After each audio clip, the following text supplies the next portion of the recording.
കോട്ടയത്ത് കേരള കോൺഗ്രസ് നേതാവ് Francis George UDF സ്ഥാനാർത്ഥിയാകും. ഇന്ന് രാവിലെ പാർട്ടി ചെയർമാൻ PJ ജോസഫ് ഔദ്യോഗികമായി സ്ഥാനാർത്ഥി പ്രഖ്യാപനം നടത്തും.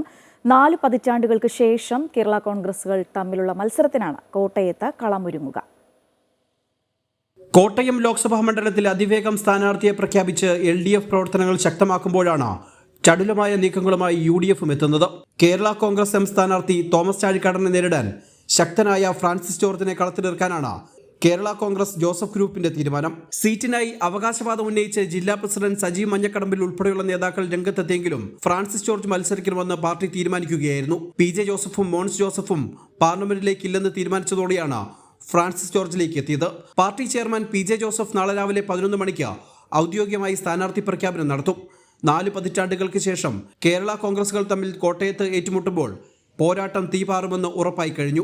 UDF വിട്ട് LDFിനൊപ്പം പോയ കേരള കോൺഗ്രസ് എമ്മിന് അർഹിക്കുന്ന മറുപടി നൽകാനുള്ള അവസരമെന്നാണ് കോൺഗ്രസ് വിലയിരുത്തൽ. കേരള കോൺഗ്രസ് വോട്ടുകളും LDF കേഡർ വോട്ടുകളും ഒന്നിക്കുമ്പോൾ UDF കോട്ട പിടിക്കാമെന്നാണ് ഇടതു പ്രതീക്ഷ.